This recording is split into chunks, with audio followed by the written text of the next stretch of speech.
to our Prophet Muhammad Sallallahu Alaihi Wasallam, who has brought us from the darkness to the path of light. Ladies and gentlemen, my name is Siti Nur Amalia as the mistress of this event. I would like to say welcome to webinar Action Speaks Louder, Solving Classroom Problems through Action Research. Well, ladies and gentlemen, before we go into our agenda today, let me read the several agenda. The first agenda is opening. The second agenda is playback of Indonesia Raya Song and March, Universitas Ahmad Dahlan. The third agenda is main agenda, and the fourth is closing. Okay, ladies and gentlemen, for the first agenda is opening. Let's open our event today by reciting Basmalah together. Bismillahirrahmanirrahim. Agenda is singing Indonesian anthem and march Universitas Ahmad Dahlan. For the opera, please play the song on.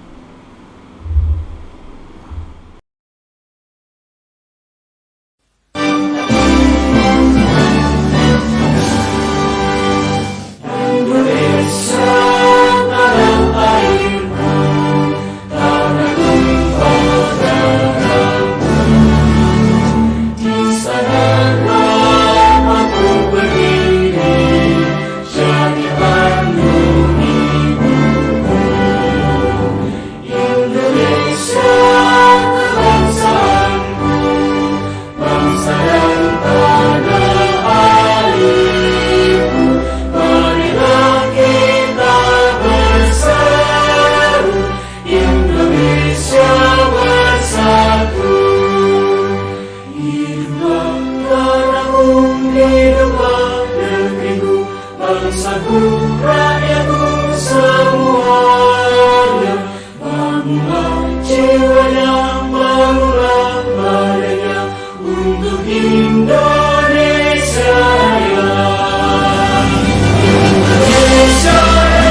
Okay, thank you for the operator.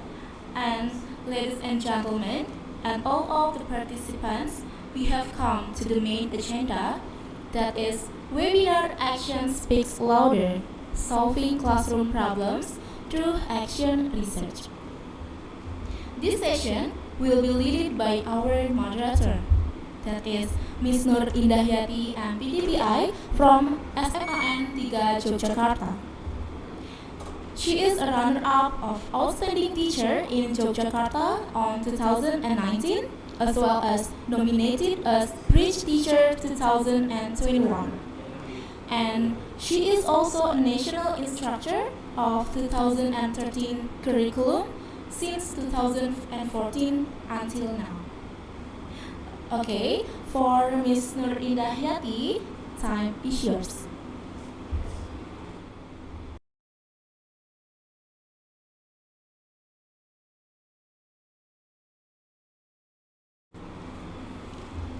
Thank you to Mbak Amalia to give me a chance to continue the online seminar this morning. Okay, Assalamualaikum warahmatullahi wabarakatuh. Good morning all. First of all, welcome to all participants in joining this online seminar. Honorable Chairman of Head and Lecturer of English Department, Ahmad Dahlan University, Ibu Dr. Ani Susanti MPDPI, Honorable of Lecturers of English Departments, Mr. Nurifai Aksan MED and Ms. Sofia M. Hum, Honorable Practitioners, Teachers, Mrs. Ani Jumiati SPD, Ms. Fanny M. Manorex SPD, and Mr. Dahlan SPD.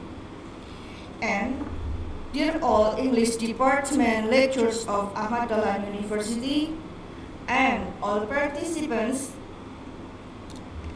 of this online seminar. Ladies and gentlemen, I am Nur Indahyati, the moderator of today's seminar. I am very happy to see you here and welcome all of you to this seminar. Today's seminar is about action speak louder, solving classroom problem through action research, and there is any best practice sharing for teachers here. Okay. Well, let me inform you the mechanism of the seminar. The seminar consists of two sessions, Session 1 and Session 2. Session 1, there are 3 keynote speakers with the duration 35 minutes of each keynote speaker says, and there is 15-minute grace for question and answer session. Session 2, there is 3 practitioners teachers, best practice sharing with the duration 20 minutes each of them, and then 15-minute grace for question and answer sessions. Okay, ladies and gentlemen, in this era, solving classroom problems through action research is needed by everyone.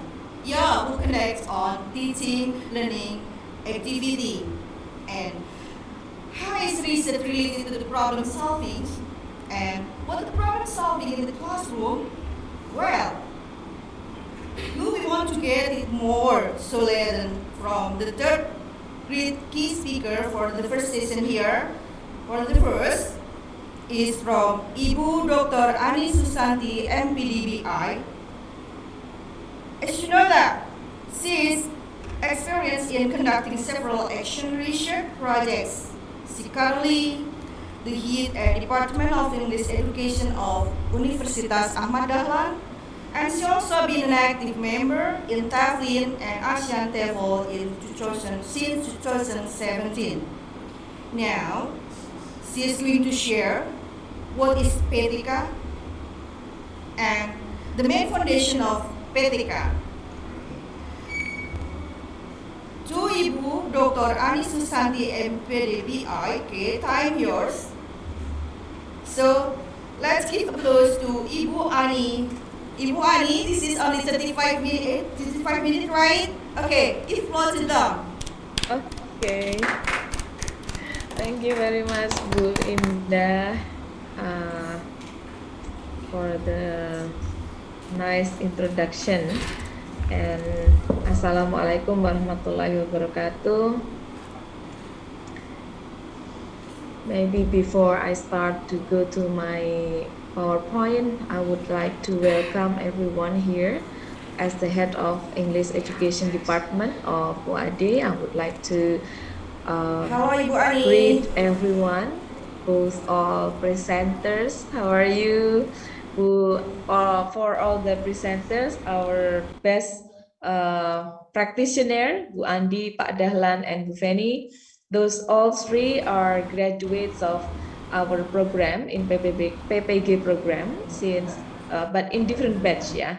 But they are experienced and in conducting action research. Thank you for joining with us. And also for all the participants who joined this program, thank you very much. I know that some of them here joining us are teachers all over Indonesia, yeah, I know, but some others are students. Actually, we want to require all of the students in our department to join this, but unfortunately, they are having exam because this is exam week for them. That's why we record this Zoom meeting and we would like to upload in YouTube.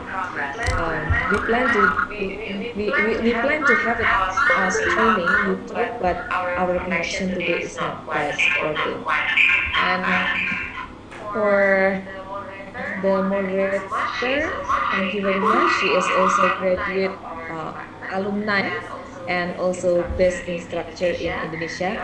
We are lucky here because this morning we meet all great people, all great inspirators. Hopefully we can learn a lot from each other. Okay, now I would like to go to my PowerPoint presentation.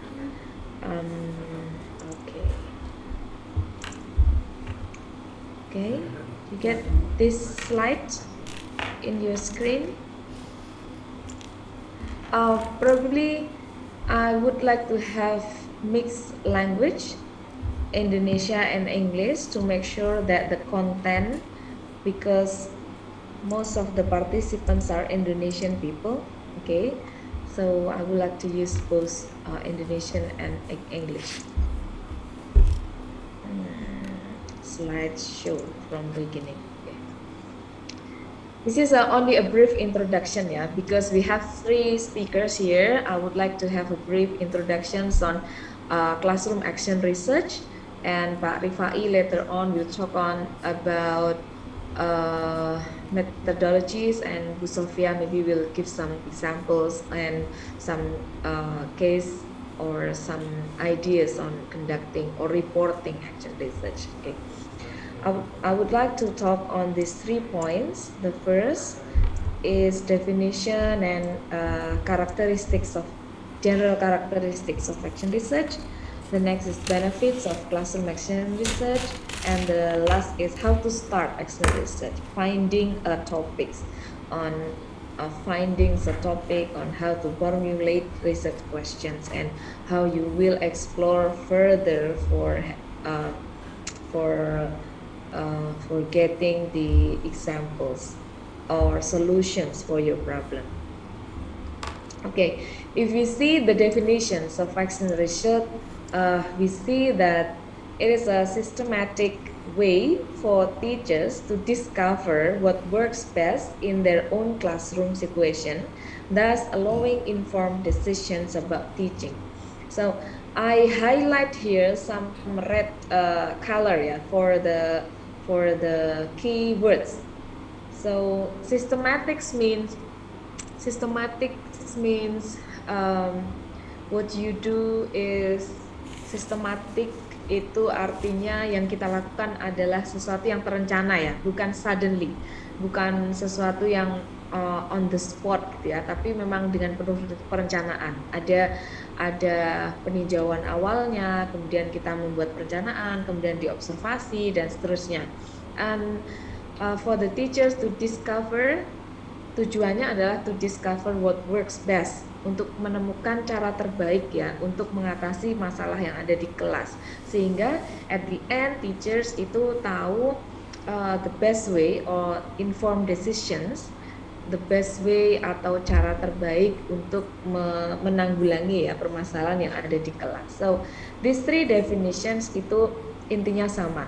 The second definition typically involves small scale, ya usually small scale, skalanya kecil, hanya skala kelas saja, bukan penelitian yang melibatkan generalisasi ya, mungkin banyak satu kota, satu provinsi, satu sekolah atau satu negara. It's no, this is a small scale just to fix problems in a local, in what happened in the classroom.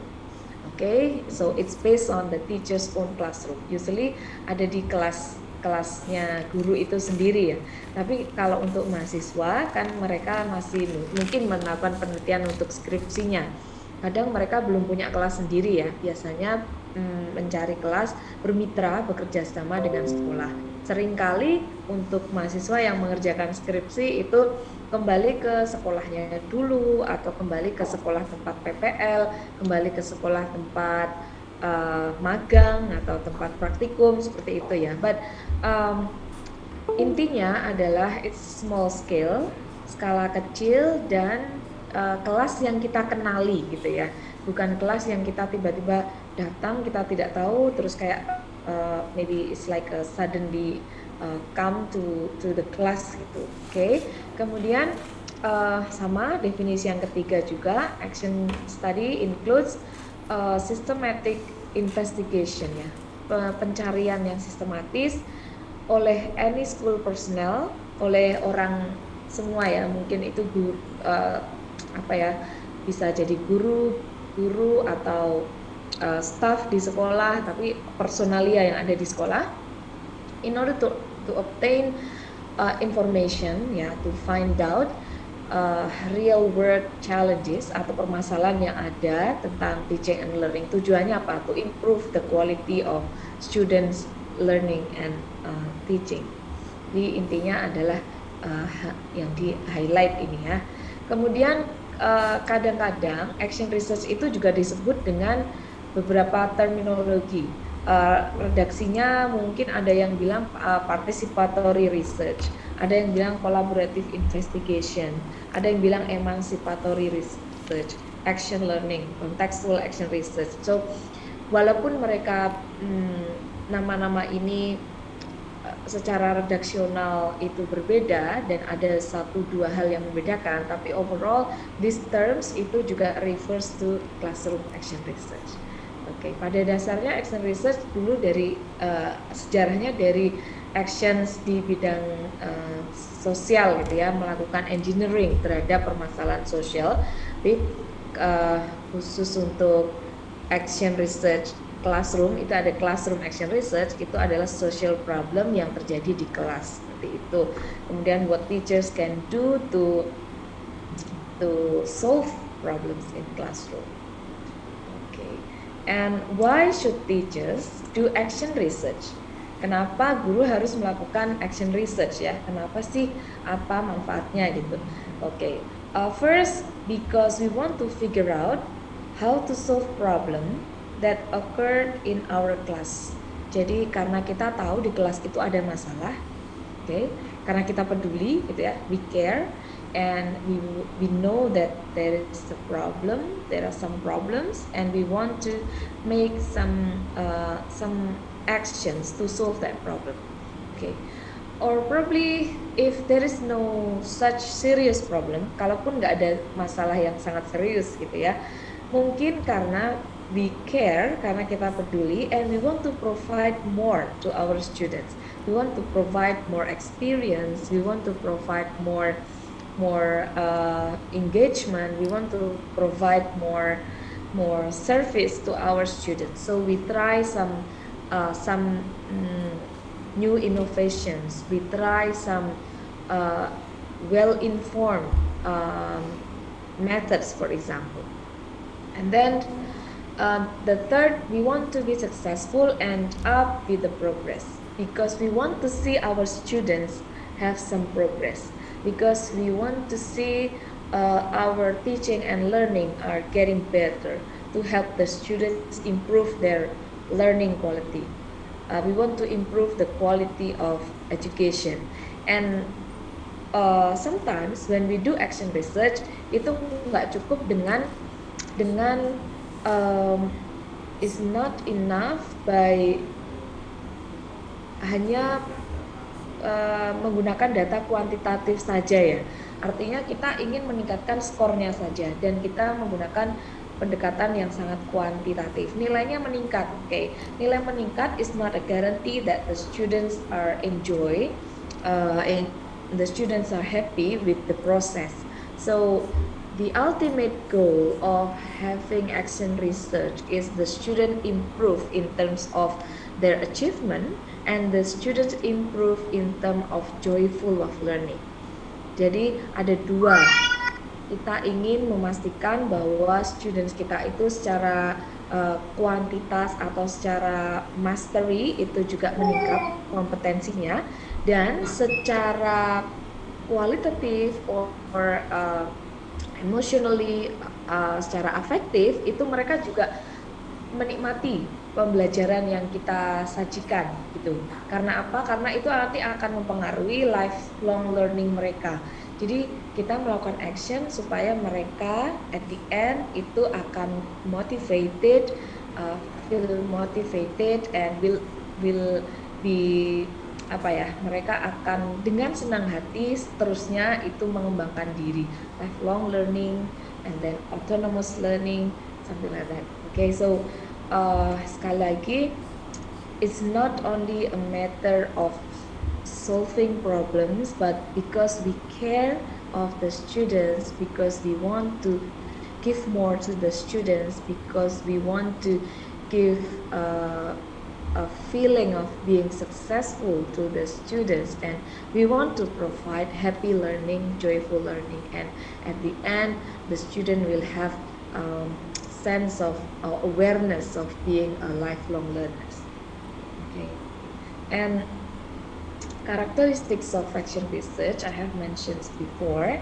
It is contextual, small scale, and localized. It's different from other research method ya, like probably a survey, yang mungkin survey itu skala besar gitu ya, involve more respondents, and then it's not mungkin juga to generalize.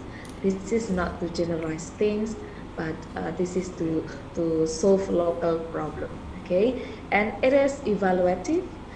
Kita ingin mengevaluasi atau refleksi ya, melihat apa yang terjadi kemarin. Jadi at the start, pada awal permulaan kita niat mau melakukan penelitian tindakan kelas atau action research, itu kita sudah melihat dulu apa yang sudah terjadi, apa yang sedang terjadi gitu ya. So we observe. That's why I always ask to my students, what are the problem in the field? Apa masalahnya yang ada di kelas itu? What are the proof? How do you know the problem? Jadi selalu kita tanyakan di backgroundnya, apa masalah yang terjadi di kelas itu, sehingga Anda ingin melakukan penelitian ini. Misalnya berdasarkan pengamatan, berdasarkan pencermatan terhadap pekerjaan siswa, atau melihat apa yang terjadi di kelas itu.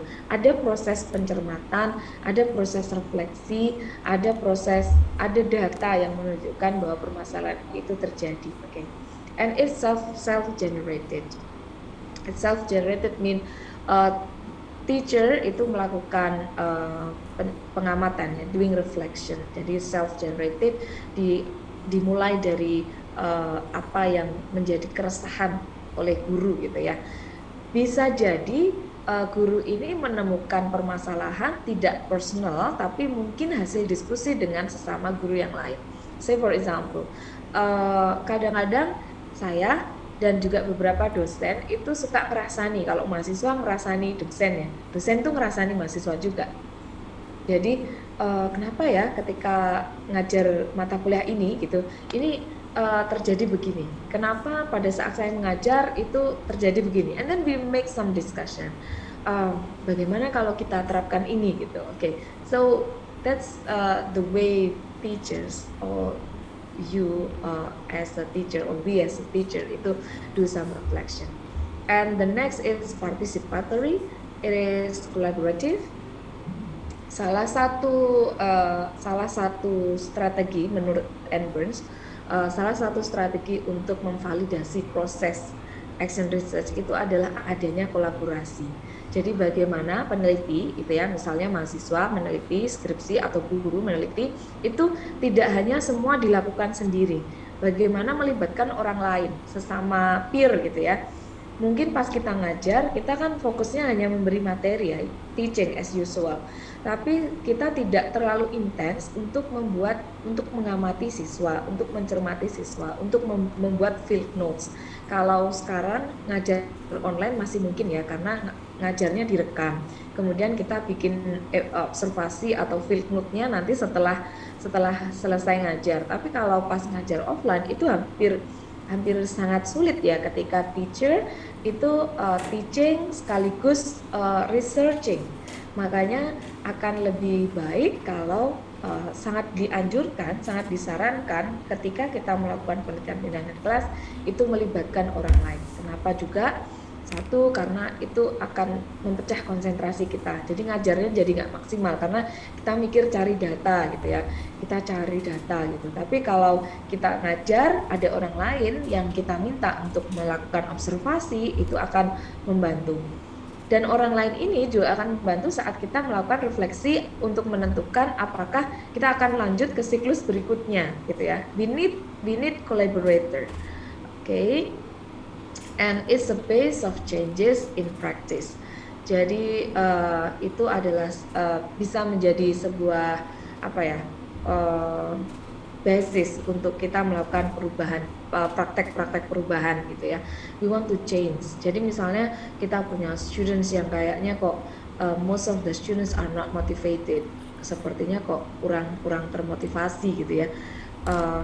Kurang happy ketika di kelas. So we think what we can do to help them.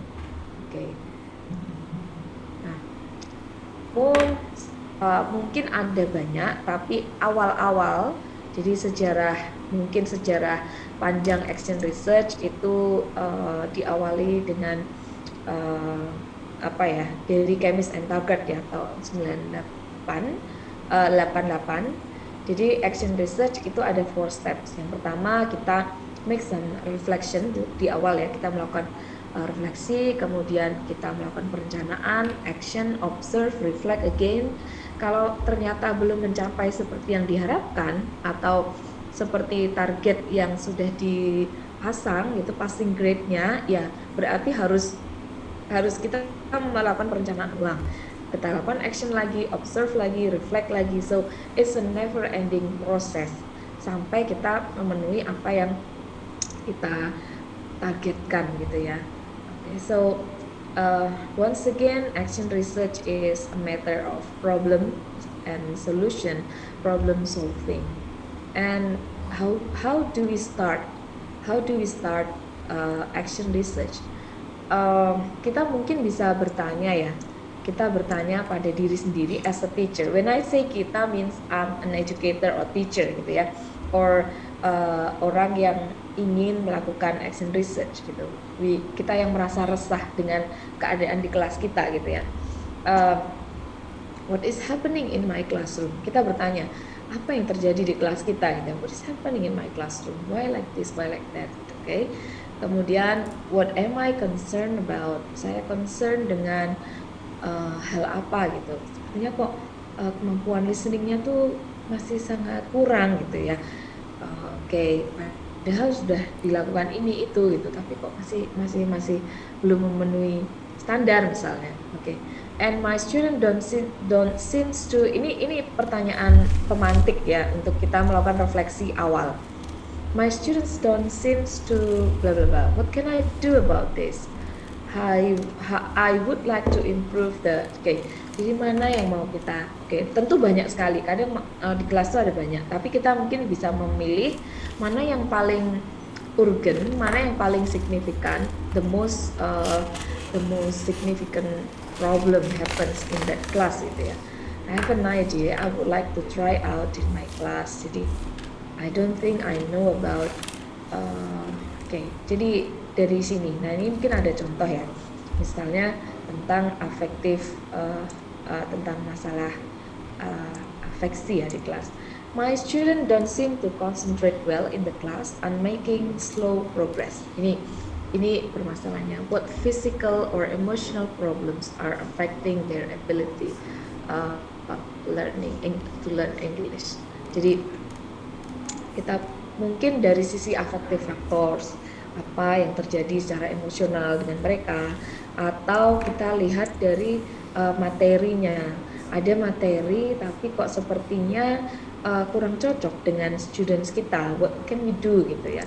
Kemudian kita melakukan adaptasi, atau kita bisa melakukan suplemen, membuat suplemen untuk melengkapi yang ada gitu. So semuanya dimulai dari keresahan gitu ya. Jadi if the teacher can feel what is actually happen, then we can start to find solution. Misalnya juga tentang learning strategies. My student don't seem to use English outside the classroom. Kayaknya di luar kelas itu kurang sekali pengalaman. Jadi ketika pas di kelas speaking itu sangat kurang karena waktunya juga terbatas. Kayaknya perlu latihan di luar kelas. What tasks I can develop to raise their awareness about the importance of practicing in real life situation. Di apa yang bisa kita desain di luar kelas sehingga students itu bisa practice outside the class. This is kind of actions that we can do to improve the student speaking. And about the teaching literacy or writing. They are still making many mistakes in writing even when I teach them in some structures and grammatical points several times. Jadi kadang kita itu suka gregetan ya. Ini kayaknya udah diajari dari semester 1, dari SMP, SMA gitu kan, tentang pemakaian katakanlah hanya penambahan S atau ES saja gitu ya. Tapi kok masih aja gitu ya. Masih aja yang apa sih namanya minimum requirement itu masih sering kali muncul gitu. How can I encourage them to do self corrections more effectively? Gimana ya supaya mereka itu mau, bisa dan ter-encourage untuk melakukan self correction misalnya. Maybe a problem like classroom groupings. I want to organize group for students with similar learning speed. Kadang mungkin guru melihat classroom grouping ketika ada tugas project ya, project based, problem based yang mostly itu group project. Karena sekarang ini collaborations, creativity, critical thinking and communication itu menjadi tagihan untuk skill abad 21 gitu ya. Jadi project kelas, tugas-tugas dengan yang melibatkan project group atau group work, pair work itu memang harus sering diperkenalkan ya supaya tidak terlalu individualism. Nah, is my current way of grouping students effective? Kita lihat apakah sudah efektif ya, karena kadang-kadang satu grup itu ada yang jalan sendiri, ada yang cuma numpang nama, ada yang mungkin nggak balance gitu ya pembagiannya. So how can we manage the class projects sehingga semua membersnya itu proaktif begitu ya, atau paling nggak sama kontribusinya, balance kontribusinya. And about the course design, for example, I'm worried that I'm not really meeting the students' need. What would happen if I ask the students to share decisions about the planning and teaching process according to their perceptions rather than mine? So, apa yang bisa kita lakukan gitu ya untuk mendesain, membuat planning yang cocok dengan students yang kita ampu gitu. So, one of the most important thing when you start action research, you know the problem, okay? You know the you know the problem happens in your class. Kita nggak bisa problemnya itu sama. Misalnya kita membaca artikel jurnal di jurnal apa gitu ya. Kemudian kita mau menerapkan hal yang sama persis. Kita cek dulu apakah di kelas kita juga mengalami hal yang sama gitu. Oke, misalnya kita apa namanya? Boleh diibaratkan action research itu seperti teacher researcher doing action research itu sama seperti dokter sedang melakukan treatment untuk pasiennya. Itu kan harus dicek dulu penyakitnya apa. Kalau sakitnya flu kan nggak mungkin dikasih obat obat sakit perut gitu kan. Jadi dicek harus sesuai. Jadi tidak melihat kemudian ada obat yang kayaknya manjur tapi penyakitnya sedang muncul nggak. Kalau nggak sakit itu ya jangan dikasih obat yang misalnya lagi booming gitu kan, tentang booming gitu ya. Oke. Nah, so we start from problems in the classroom. We see misalnya studentnya kok malu gitu ya, shy ketika mereka harus present di depan kelas, atau studentsnya itu mungkin merasa kurang confidence, feel anxiety, atau kalau di kelas kok kayaknya atmosfernya kurang bergairah gitu ya, atau kalau gurunya ngasih quiz atau ngasih penilaian gitu kok nilainya rendah semua gitu. Nah, we start from this kind of facts, dari fakta-fakta yang ada. Nah, ini hanya bisa kita dapatkan kalau kita melakukan pengamatan. Kalau guru itu tidak melakukan pengamatan, tidak mengasah kepekaan gitu, mungkin tidak terlalu merasakan apa yang terjadi di kelas. So the way we approach the problem, the way we feel the problem itu juga perlu dilatih ya. We feel what the student feel, we see what happens in the class, itu juga perlu latihan gitu. Okay, so we care, it's a matter of caring.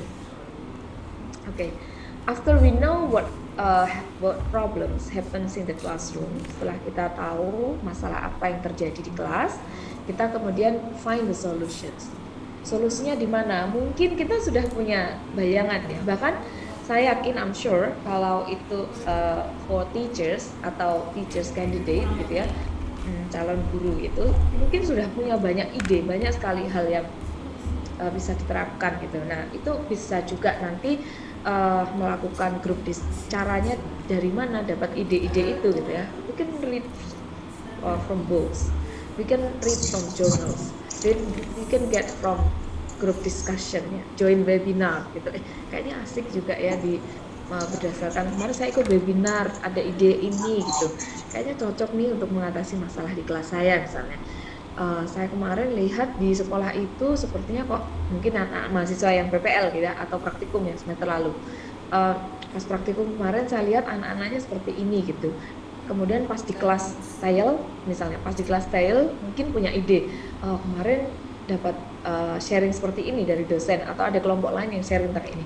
Nah, kayaknya cocok nih ketika mau diterapkan gitu ya. Nah, so we can find Maaf Ibu Ani, solution from. Yes? Iya, I remind you mungkin sekitar 10 menit lagi. Thank you. Okay, thank you Bu Indah.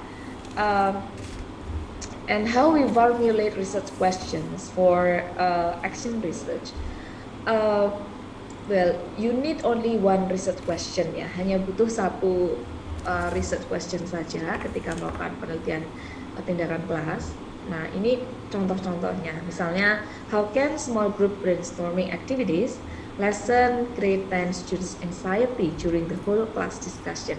Ini udah kelihatan nih, masalahnya adalah student feel anxiety, student feel worry ketika diminta untuk melakukan diskusi di depan kelas gitu ya. Kemudian apa yang bisa dilakukan? Kemudian setelah kita cari, baca, dan diskusi, ternyata kita punya ide kayaknya yang cocok untuk mengatasi masalah ini adalah by doing small group brainstorming. Jadi sebelum mereka diminta untuk perform di kelas, mungkin di depan kelas, mungkin ada small group brainstorming dulu. Oke, sekarang kita mau coba bagaimana small group brainstorming ini bisa menurunkan anxiety student. Kemudian contoh lagi, how can SQ 3R strategy be implemented to improve the students' critical reading. Nah, mungkin ini diawali dari keresahan guru tentang kemampuan critical readingnya students. Kemudian guru ini explore dan menemukan strategi SQ3R yang itu menurut penelitian sebelumnya itu cocok dan itu memang recommended untuk mengatasi critical reading, untuk meningkatkan critical reading, sehingga guru mau menerapkan melalui proses action research. Kemudian how to make effective instruction using debate activity, for example. Ini masalahnya adalah kemampuan speakingnya mungkin kurang maksimal, sehingga perlu di-challenge menggunakan debate. Oke. Kemudian mungkin bisa juga how's the effective model of using TED Talk. Di internet ada ya TED Talk, itu untuk meningkatkan kemampuan listeningnya gitu. Jadi ini sebuah ini ya mungkin hasil bisa jadi ini sepertinya ini menarik, diawali dari pengalaman salah satu mahasiswa kami, kita mahasiswa UAD ya, Mas Arifin itu yang kemarin lolos ke program ISMA yang ke Spanyol. Itu dia punya kebiasaan sering mendengarkan semacam TED Talk ini, salah satunya TED Talk. Jadi bangun tidur itu udah dengerin seperti ini gitu ya. Nah, kemudian listeningnya sangat terasah gitu. Ketika pas tes mau masuk tes TOEFL atau tes IELTS atau tes Duolingo gitu, listeningnya sudah sangat familiar gitu. Nah, ini mungkin dari pengalaman orang, kemudian kita bisa terapkan juga. Hanya saja mungkin nanti perlu cari referensi yang mendukung gitu ya, referensi ilmiahnya. Nah, bisa jadi dari pengalaman, terus kemudian kita tinggal mencari bukti-bukti ilmiahnya untuk mendukung pengalaman ini gitu. Nah, and then how is classroom action research different from experimental research? Seringkali kita misconception, kok mirip ya, apa sih bedanya experimental research dengan classroom action research? Kalau classroom action research itu goalnya adalah to produce innovative instructional strategy, kemudian to solve classroom problem, and the process is repeated in cycles, jadi ada bersiklus gitu ya, diperbaiki, terapkan lagi gitu ya, kemudian sampai meet the goal. Sementara kalau experimental research itu the goal is to see the effectiveness of the existing strategy. Jadi misalnya kita ingin melihat ya seberapa efektivitas dari strategi ini. Jadi dengan cara membandingkan dengan control group. Ada 2 grup ya, walaupun ada juga pre-experimental itu just one group design, tapi dibandingkan tapi itu tipe eksperimental yang paling weak ya. Nah, kemudian tidak ada perubahan atau modifikasi di tengah-tengah. Jadi di awal kita sudah punya desain, lakukan desain itu. Misalnya di tengah-tengah itu ternyata harusnya begini, harusnya begitu. Itu nggak boleh berubah karena desainnya sudah fix di awal gitu ya. Bedanya di situ ya. Dan we don't start from problem. Kita tidak mulai dari problem kalau experimental research. Kita mulai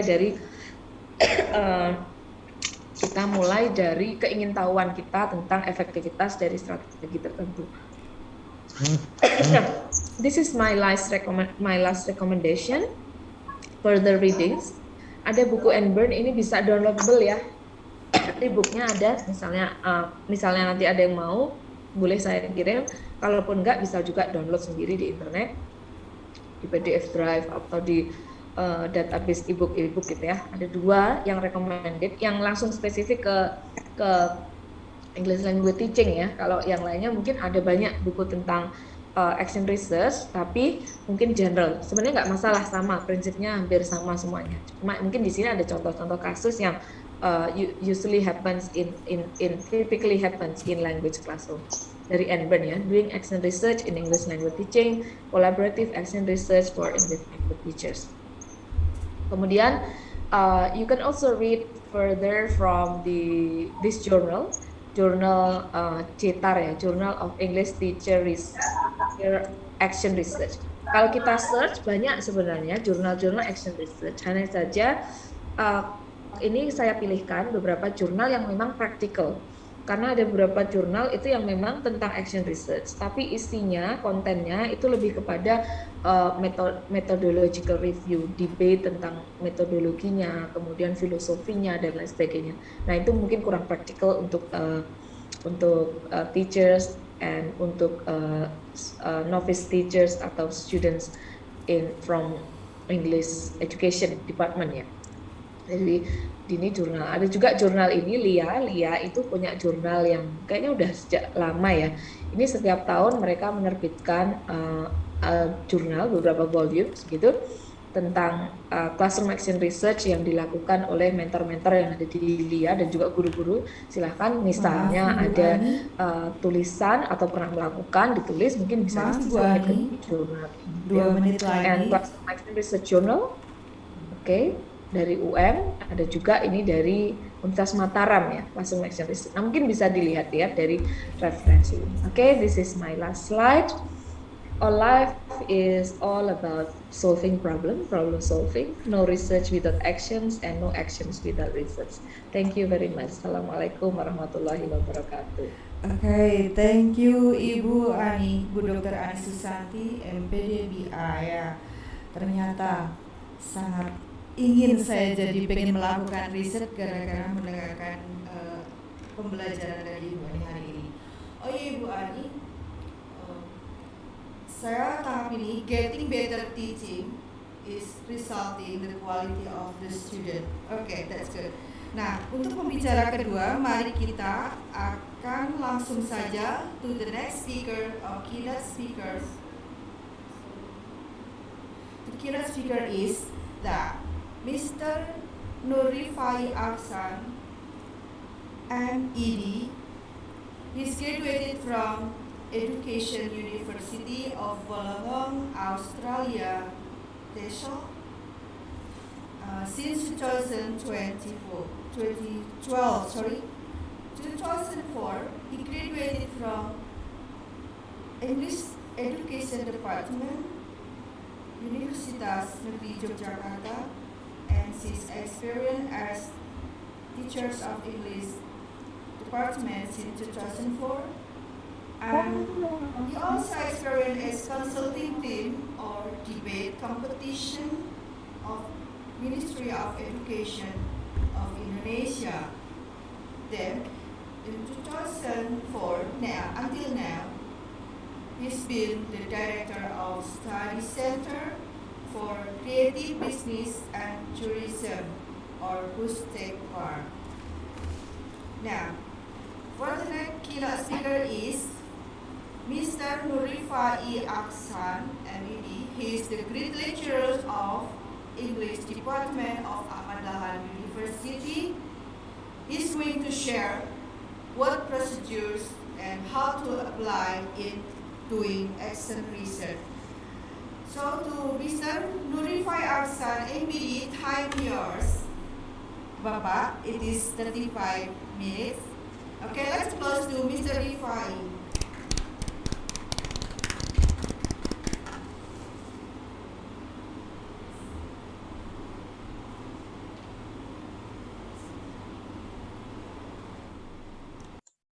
Thank you, Madam. Am I audible, everyone? Hello? Am I audible? Yes. Yes, ma'am. Okay. Assalamualaikum warahmatullahi wabarakatuh. Good morning, everyone. Welcome to our beautiful Saturday. Normally, we have weekend and family time on Saturday, but special for academicians, educators, and action researchers. Today we have no family time, we have PTK time. Okay, continuing with the explanation given by Ani Susanti, my commander. My part today is going to explain about methodology in action research. If you are familiar with kind of this research, normally it is written in chapter 3. So if for my students, for my colleagues, for my former PPG teachers, and for all my fans, let's go to chapter 3, methodology or method in action research, or penelitian tindakan kelas. To make it balanced, The slideshow is going to be displayed in Bahasa Indonesia, and the storyteller, how do you say that? The presenter will be delivered in English, so it can mix your mind and make your life messed up and stressful. Okay. To make a link with the explanation by Ms. Ani Susanti, here is normally the sorts of problems in action research. So for you, if you want to write proposal for action research, don't take it hard. Just take these components, these fact problems from here, and everything is easier. So normally, there's something happened to my students, and maybe most of the researchers is actually in their background, in their introduction, they have to identify the problems. Because if there is, if Susan says that there is no research without actions, and there is no action without research, and I'll continue, there is no research without problems. If nothing happened, should not do action research. So luckily, if you feel that you are not perfect teacher in the world, maybe worstly you are the worst teacher in the world because you fail to teach your students, because you fail to transfer your knowledge to your students, you're not successful in making them enjoy and also following your class, meaning maybe you are the worst teacher in the world, but don't worry. Your situation will create opportunity to conduct action research. Because if your class is wonderful, excellent, perfect, full of happiness, joyful, and fun, you cannot run your action research because you have no problems. The more problems you have, the more opportunity you do your research. The problem is, there are many problems in the classrooms, not in the world, not in your life, but in the classroom. Example, no contextual approach, maybe monotonous teaching method, or maybe no extra additional guidance and learning from family, from parents, or maybe classroom situation is not supporting, and there is not enough media to be used in the classroom, or maybe there is no interesting method applied by the teacher, or maybe the students are problematic. So many problems in the classrooms, and you can pick one of them as the basis of your research, because it is impossible to solve all of the problems.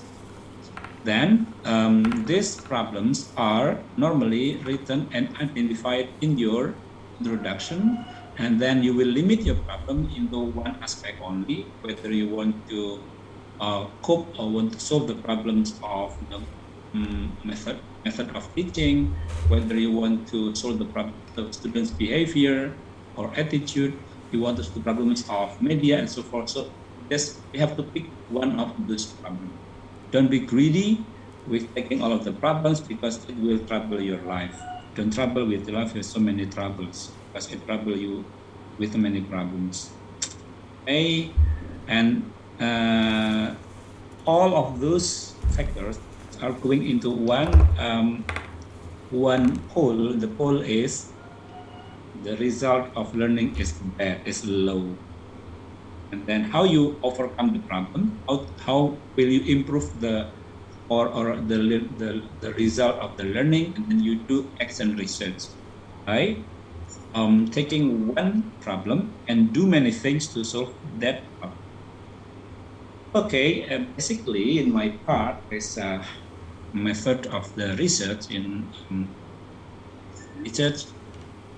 As the knowledge, of course, it is improving, it is dynamic, so there will be many variations and there will be many versions of how actually the research should be conducted. But basically, these are the components in the method of research in action. But in the real application, you will find there are many various and heterogeneity in applying this method. But what I'm displaying you is the basic systematic of the exam research, which you need to at least write setting penelitian, subjek penelitian, sumber data, teknik dan alat pengumpulan data, validasi, analisis, indikator kinerja. I think this is optional, but sunnah. Sunnah means you do that, you will get some beat. If you leave that, it's okay. If you have indicator, you will have a placement and benchmarks as the starting point for your research. If you don't have any indicator, and then you will like flying without having a target. Yes, you're flying, you can go somewhere, but maybe actually that's not what you need to achieve or what you need to go to. Kelas is prosedur penelitian or research. Then this is something you have to write in waktu penelitian and tempat penelitian. You know, some students, mine, or maybe some of you as well, sometimes not familiar with the term setting penelitian, research setting. Setting means place and time. That's called setting. Background penelitian like in the cinema or in the theater, but setting means when is it done and where is it done. So easily that you will write the research. This is some examples of research of action research, but in bahasa Indonesia I told you that I'm applying Indonesian person but explaining in English to make it balance. So in the setting of the research, you will write when is it conducted and why.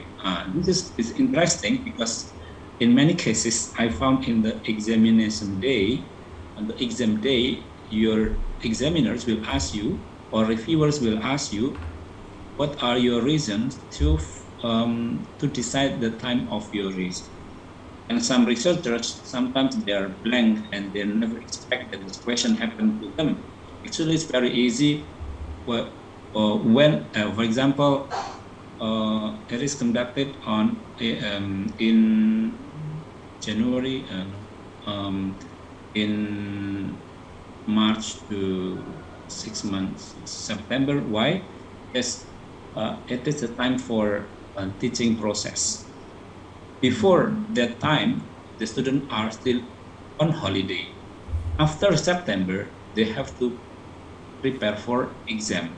It is impossible to run research on the holiday and in the exam. Therefore, the reason why the research is conducted within this period of time, March, September, for example, normally it's about 4 months or 2 to 6 months, is because this the time when process of learning happens. This is something you have to give the reason. This is to avoid that you will fix the time without any reason. If you give any reason, meaning that your determinations of time is logical. And then the place. This is also important because in many cases, the students or the researchers are still obvious in designing their research. The first is they come their idea into the setting. Actually, the setting is not need their idea. So therefore, from the beginning, I told you the problem. You have to find the problems first, and then you come as the hero. You come as the savior. So don't come to the place in which you never observe and find the flaw and acting like hero. Maybe the day hero. Pahlawan kesiangan ya, the day hero. So make sure that the idea is not from something you come when you wake up from sleeping, but the idea is because you found the problems, the setting, and you want to solve them. There are many reasons why you choose the setting. Because the first, you find the problems in that place. Second, because maybe in the school facility, the school authority is cooperative. In many cases, you can find the problems, but maybe the school administrator or the school authority is not cooperative. They do not allow you to run your research. Therefore, you cannot access the place. And the third reason why you have to do that research in that place is because maybe geographical aspect, because you're close to that place, or maybe because it is the last period, the last reason is accessible aspect. What is that accessible aspect? Because you have privilege in that school. Maybe your mother works in the school, maybe your friend works in that school, or maybe the headmaster is your mother, your father. Therefore, that's what we call accessible reason. That's something you have to write in your proposal or your research. Because the question will be, why not in that place B? Why should be in place A? Yes, because place A has reasons. Okay. Then, the subject of the research in the PPK, in action research, different from experimental or quantitative. You don't need any populations or sample or sampling technique. Because you only focus in one place. The subject of your research is the student. The student is your subject of the research. Is the only actors.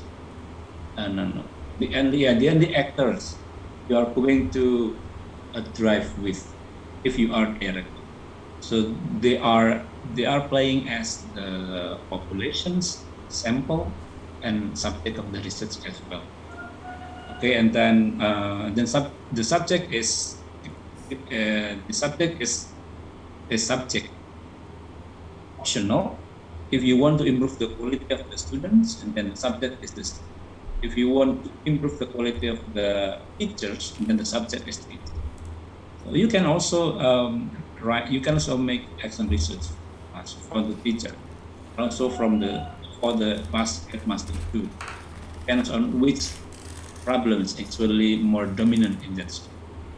Okay, again, subject of the research is the students or the actors in that school or that setting. It should not be in the school, it could be in the community as well. Like I'm doing my research in village Kiringan. Kiringan village is one village in Bantul.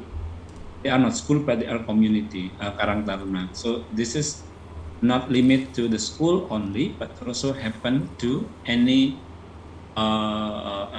group of people, whether it is in the Karang Taruna or maybe aparat desa or maybe PKK and so on.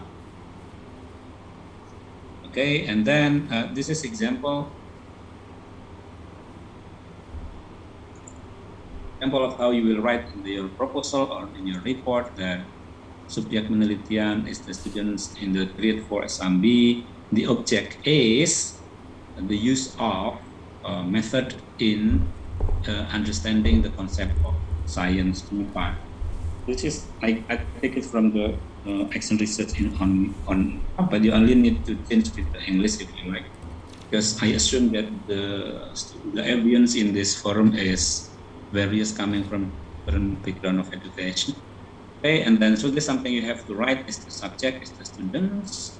You have to also write the level of education, year 4, the school, the name of the school, SD and SAM before, and then also the regency, kabupaten, because in this Indonesia is big, there will be maybe possibility similar name of place. Therefore, you have to put the province and also the regions to make sure it is not happening to other places, and to what year, because in PPK, in action research, the research conducting in 2019 is different from 2020, different from every year. So you have to write the academic year and the number of the students as well.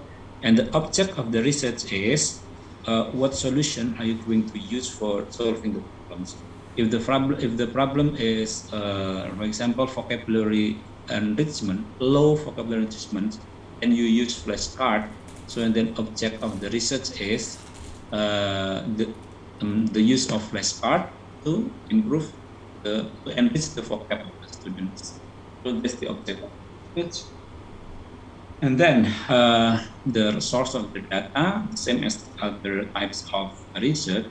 In action research, you also have a primary data and secondary data. The primary data is taken from the research, you go to the place and you take the test, pre-test and post-test, and then you do some question actions, and then you do some interview. That's what we call primary data. But you can also have secondary data, which is not taken by you, but you can take from the book, internet, and then from articles, and also from other source of data. For example, in the example method of the research, the data is taken from narasumber, from keynote, from resources, from agent. Then the secondary data is taken from the archive, and then the report from the students' study. Then also other data from other research from the other. The question is important or not for having the secondary data. I think it's very important because sometimes its function will strengthen of the sources of data from your primary data from your. Okay, and then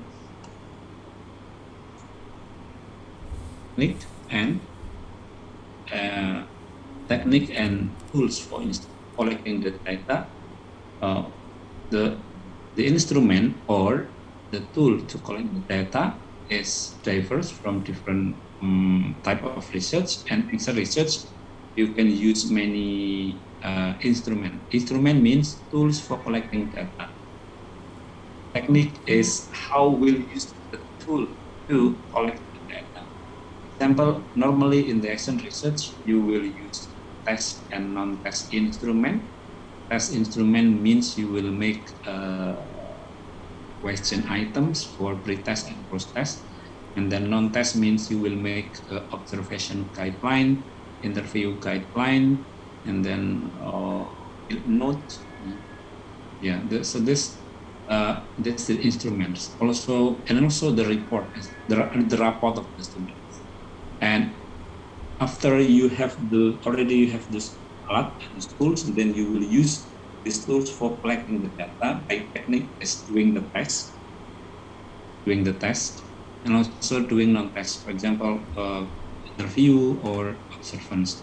Something you have to distinct between those two is instrument is the alat, and technique is how to use the tools. It's something different, but they are connected. They're like you have a gun, pistol, and then how you will use the gun, you shoot.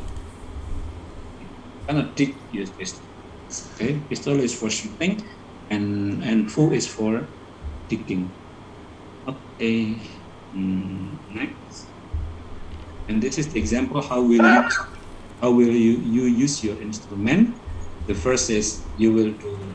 This is example how the one researcher uses observation, interview, documents, and tests. It's something you have to write in your book. And in Bahasa, if you English teacher, but it's something you have to write. Okay, next is validity. Data validity is you will make sure that your result and the result of learning and also the process of learning is valid. How? By validating with the test instrument, and also making theoretical validity and empirical validity. What is meant by this is if in your analysis later on in chapter 4, you already make instrument test and test. And then you have to make sure that your instrument is valid. Valid means you have to make trials whether the pretest is the pretest item can be used or not. How to make it valid? The first, you can use the existing instrument available in internet, or maybe you can make it yourself, but you have to consult with the experts. That's for making your test instrument. either for pre-test or post. In post-test, normally is something you are questioning in post-test is similar to you test on the pre-test. This to make it fair, and because this to measure whether there is improvement or not to your students. Then theoretical validity means you will judge your instrument by checking with the theory of the information itself. For example, in the theory, it is said that if you want to assess speaking, you have to consider the as components like fluency and then content and the pronunciation, grammar, so forth. So, and then you have to compose and you have to design your instrument. Also include those components into your instrument, to make it valid theoretically. And then you have to make the test instruments, and also you can make the validity in the process of learning. For example, you will observe while therefore actually like Susan said, there should be collaboration between the researcher and also the teacher, practicing teacher. So ideally, you will hand in hand with the English with the teacher, design planning for your research, but one who is practicing the result of discussion is the teacher himself. So you are going to be observer. That's the ideal one. So you will make a formula for verbal, then the teacher will practice the verbal to the student. You are a researcher, will monitor, will observe whether the way the teacher demonstrating and explaining about the verbal formula is correct or not. And therefore, you do observation and then interview and so forth using triangulations. If the result of your research is linear or is positively aligned with the theory, and then it means it is valid the technique of triangulation. Triangle means combining the judgment from you as the researcher, and then the teacher and the object, the students as the object of your research, and also the expert, the author, or the judge in the book. When it comes to the same conclusion that, for example, vocab can be improved through flashcard, it means valid because from the three actors, they have the same opinion. Okay, and then analysis data.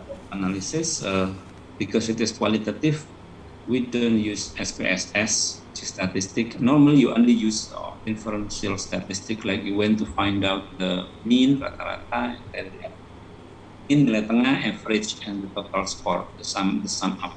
So this is not as complicated as quantitative research. You need to find out only the sum, jumlah, and then also the mean of the data. This is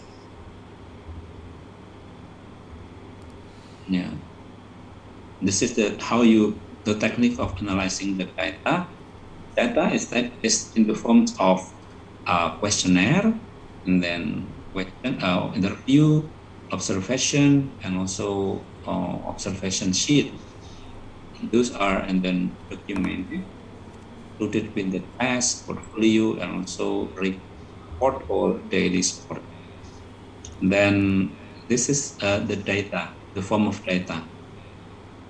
So you will analyze data based on the result of this instrument. And after you already got the data from your instrument, and then you will analyze the data by following 3 steps. The first is you will present the data, and then you will reduce the data which is taken with the more appropriate ones. And then the last is you will induce or conclude the data. Something you have to know is the result of your data gathering, you have to put them, in the appendix, the raw materials.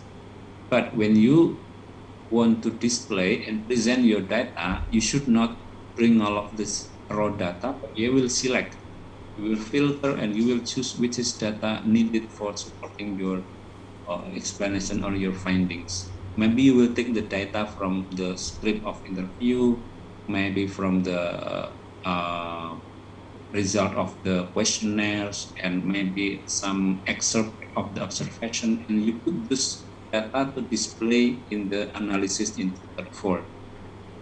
Okay, so you have to take some data from the raw data, and then you make the data from the raw data to strengthen the point of your discussion in chat. And then is the indicator of the performance. Can you understand with this? Mbak Rifai, I think Yes. still 5 minutes more. Okay, and thank you. Can you understand with the instructions here, indicator of the performance? Can you read that? No? No, of course not. Yeah. This is symbol. Yes. This one, the correct one. Indicator is the last condition expected, and then is the last previous experience, yeah, and then try to make it lower. For example, normally in indicator is KKM 5. Yeah. But maybe some researchers also not in KKM, but only. So it depends on the real condition of the students. If the conditions average score is 50, I think it's very hard to upgrade them into 75. So maybe 70 is also plausible and measurable expectation. Then indicator kinerja, example, the students should reach score 65 or 70, as many 70%. Okay, and then the procedure, the last part is it is conducted through cycles. Normally, it needs 2 cycles or 3 cycles, and each cycle it will consist of some steps: planning, acting, observing, and reflecting. This one, for example, how will you write in your proposal or in your report? The procedures for cycles 1, it consists of perencanaan tindakan. What should you do in the perencanaan tindakan? First, you have to prepare the RPP, okay, and then you have to set the criteria 65. For example, prepare the documents like lembar pengamatan, and then lembar observasi. So for this, all this something you have to do in the preparations. Okay. Then pelaksanaan tindakan, you have to follow. After you already make the preparation, you have to execute, melaksanakan the preparation. This to open the lesson, and then to tell the objective of the learning. And how will you conduct and execute your planning? And then do observation, and the last is the observation. You can do study, mental study, and observation. Yeah, it's basically listening, acting.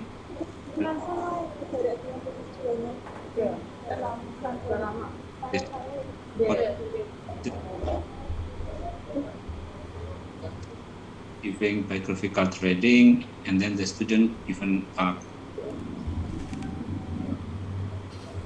in the end, student can make a biographical trading. That's the achievement in the last session.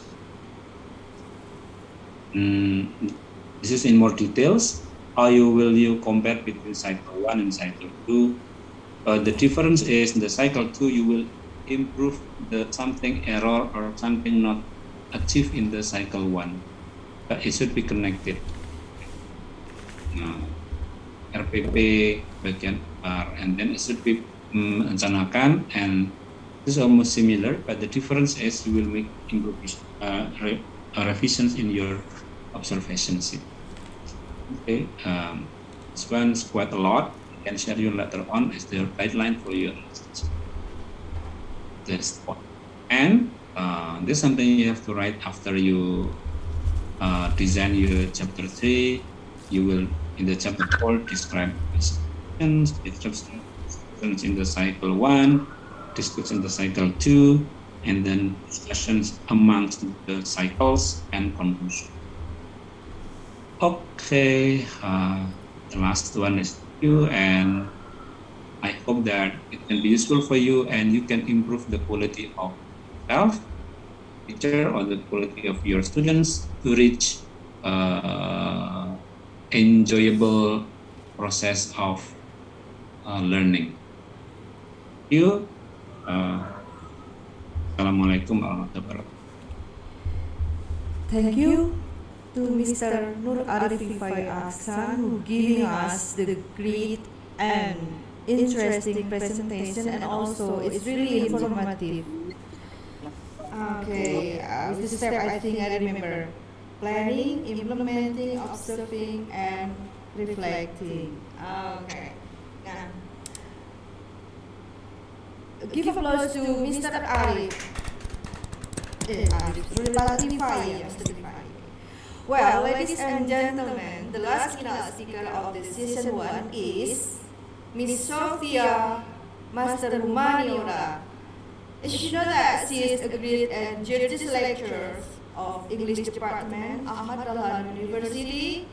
Now she is going to share the detailed display of PTK or Action Research.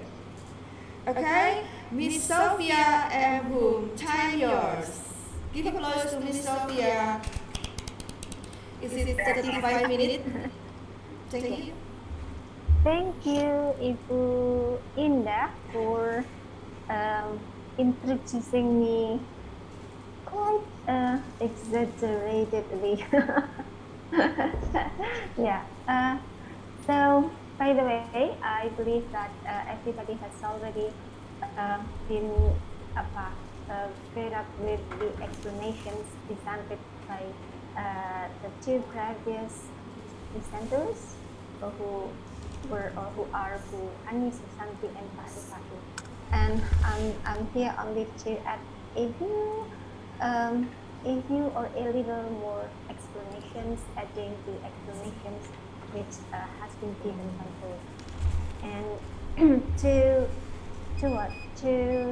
find out whether you have been keeping up with the explanations given by both Bu Ani and Pak Rifai, I am planning to share you a small quiz, a short quiz, small or short?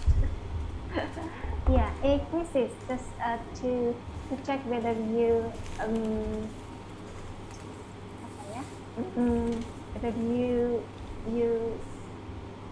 went through the you understand or you got the point which have been by both to Ani Susanti and Pak Rifai practice.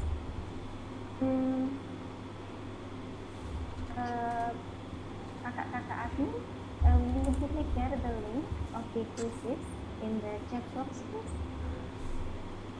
It's very easy quiz. I believe that you can do it in one click.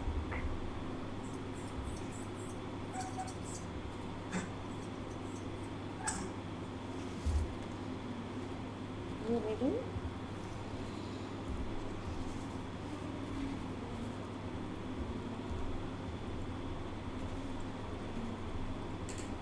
Okay, when you have done with the quiz, please inform or share your score in the chat box so that all of us, not all of us, yeah, so that we know what kind of score that each of you have has scored by the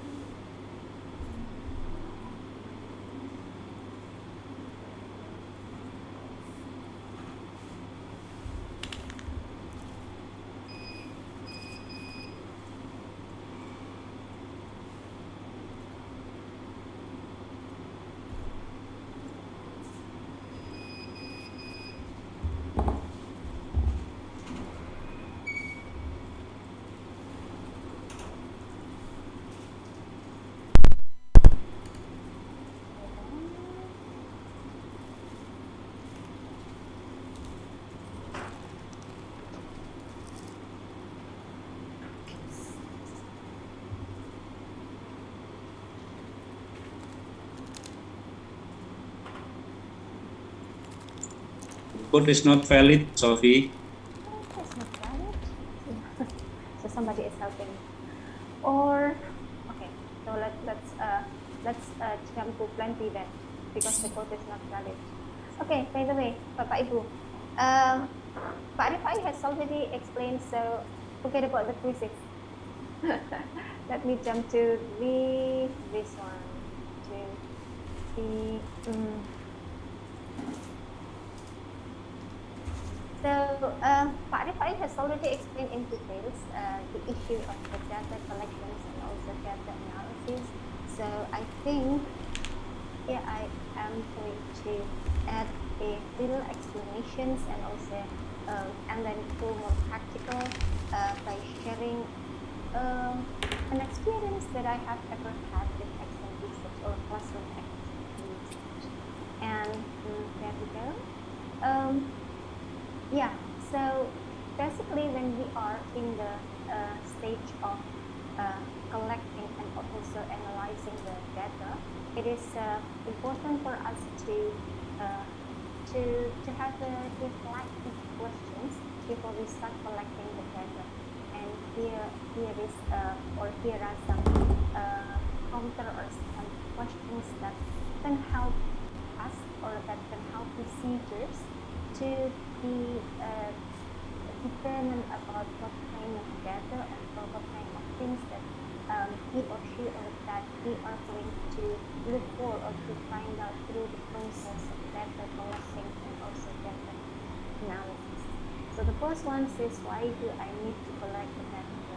We need to be sure, we need to know very well the aim of our research and then what kind of goal that we need to get from our research and what kind of data that we need to get to be able to reach the goal. We need to be sure about that. And then what kind of data do I need? This is also very important questions. And then where and when do I collect the data and for how long? This is very important as well, because by knowing the where and then when and then the durations of the data collection process, then we will be able to get a solid picture of what kind of process that we need to go through when collecting the data. And then who is going to collect the data is also very important, whether it is the single researcher or whether the researcher needs to have some supporter or some supporting persons to help collect and also analyze the data.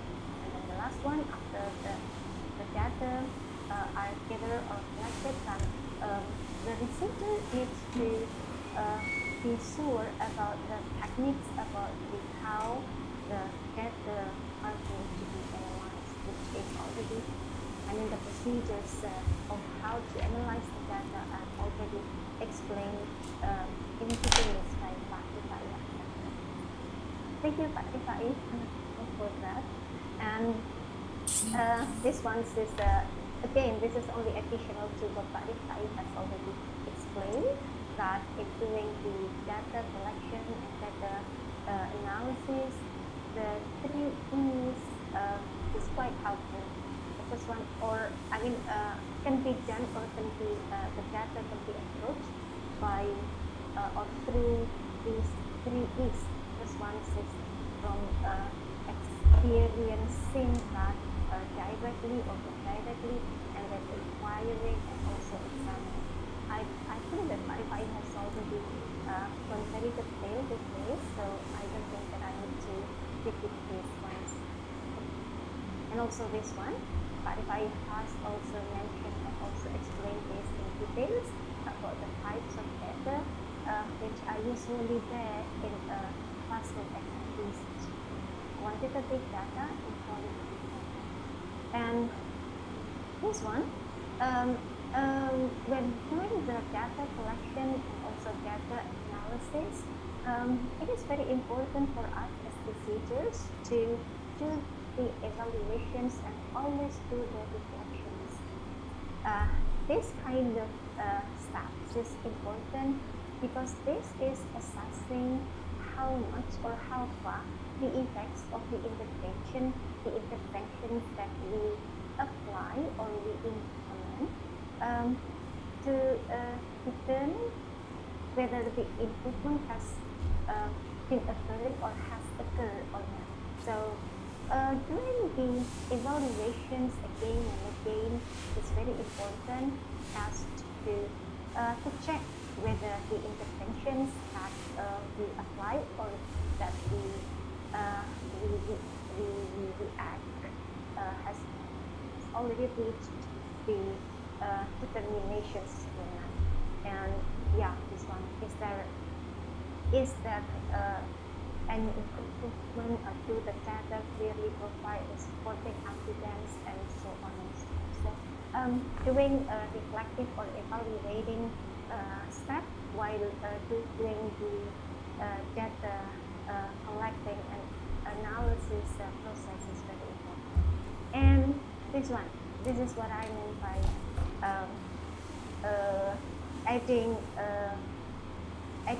little explanations to what Ani and Pak Rifai have explained, and then go more practical by sharing the experience which I have ever had with classroom activities.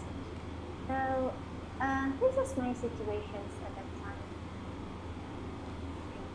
So this is my situations. I've been a teacher for years. And one of the subjects that I love to teach is writing. And in spite of the fact that I love writing and I love teaching writing, it's quite unfortunate that the voices from the classes saying or showing that most of the students agree that writing is one of the what they call as this one is very important, but it is about the handling. Writings they consider one of the most demanding and difficult subjects to cope with, and this made me feel sad and concerned at that time. And to improve the students' writing ability in 2013, I did a classroom exam research, and this is my experience. So then, what was my concern at that time? So the students, there were some situations, there were some problems that I got from the class that I used to teach, and also I observed at the time some of the problems were including this one. The students' proficiency in writing were still unsatisfactory, in which the number of the students who gained C and D as their final score in the writing class was usually quite high at the time. The students also complained that writing subject is difficult and demanding, and everything about writing is not easy and complicated. They said that writing needed ample vocabulary mastery, enough knowledge about grammar, etc. All in all, they consider writing class was complicated and demanding. And during further observations, I found out that the learning method and the learning activities in most of the writing classes were not so active, and it was quite conventional, in which lecturing individual activities were the dominant ones, and as a result, it is quite rare to find out students doing discussions and collaborative works in writing classes, because writing classes were treated more as individual activities. And another result of this is what the students tended to be more passive in writing classes. Yeah, because the activities were mostly individual and didn't encourage the collaborations or the working together with peers. So that's my first. And then the second one, the second group of concerns is that there were three reasons which drove my inquiry at the time.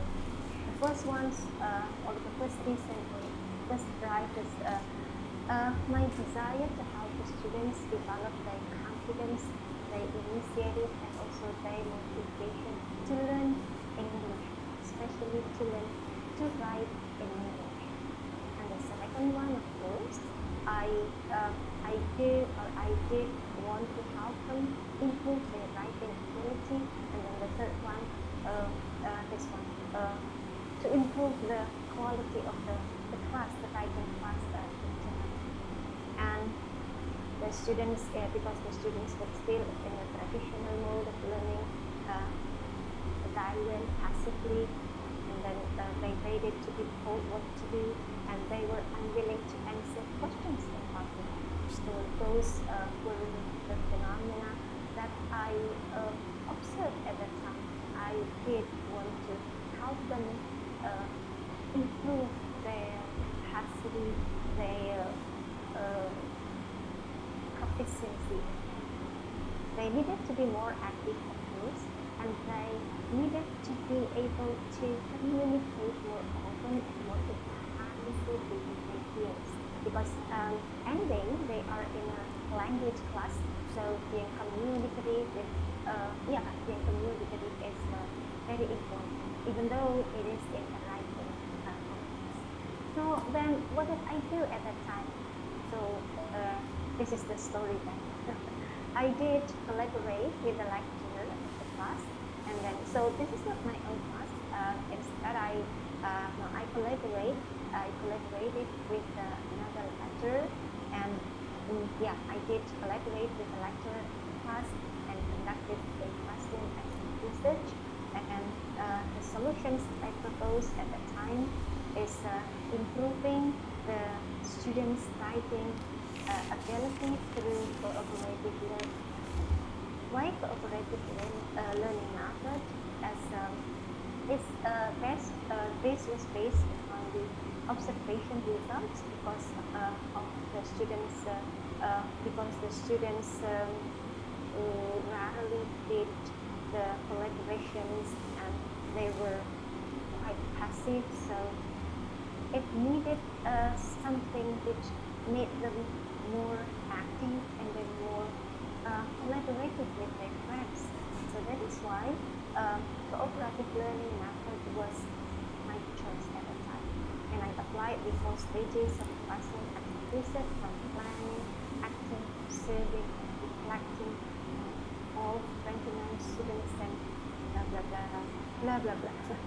I implemented the actions, I monitored the process and the improvement each cycle, and then analyzed it in both quantitative and qualitative ways.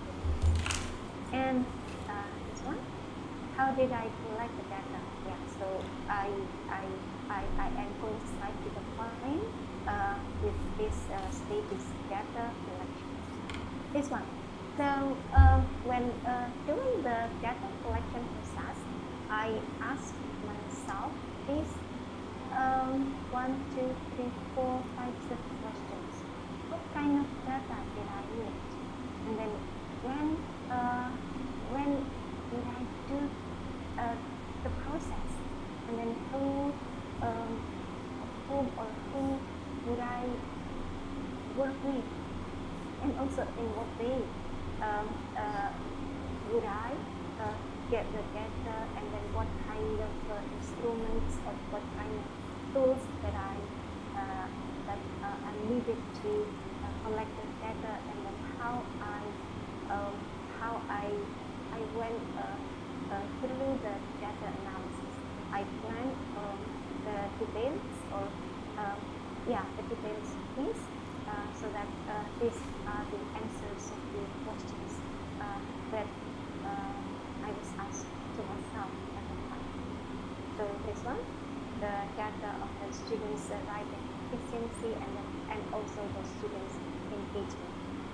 They are being active and then they are more motivated and more interested in the subject. And this is the answer of the when, and then the who, and then the how, the how. This kind of answers were very helpful at the time. I felt that answers to these questions helped me a lot in planning the overall process of data gathering. In this one, I detailed the plan through this kind of tables. So this one, this is the plan of the interventions or the actions, and 2 cycles as planned, and this is the indicators and also the instruments or the tools that I plan to apply so that I would be able to gather the data. And after the data were collected or gathered, then I analyzed them quantitatively and qualitatively. The quantitative one, so as Pak Rifai previously explained, this is what I got. This is the data from the pre-tax, and then this is the data from the post-tax of cycle 1, and then this is the data from the post-tax of cycle 2, and you can see here that there is quite significant improvement from the pre-tax and then to cycle 1 and to cycle 2, and this is the quantitative analysis. And for the qualitative analysis, as this one, this is the qualitative analysis for the students being active, the students' motivations, and also the students' interest. I made use of the instruments and tools, and this is the results. I made field notes, maps or field notes, and also this one. This is the observation checklist, and also this one is the interview results. And also documentations. I documented the process of the research in the forms of photographs, and these are a view of the pages. And I want to let me add to sharing the research instruments here. Maybe by knowing this, showing you or sharing you this kind of instruments, Bapak Ibu will be able to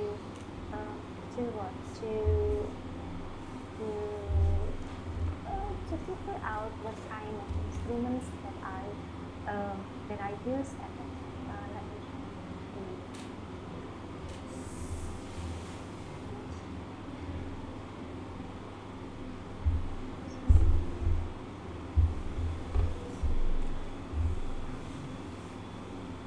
So this one, the observation sheet. This is the instruments. This is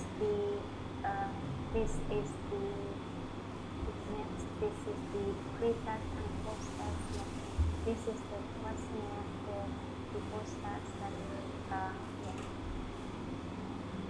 This is the questionnaire, and then next is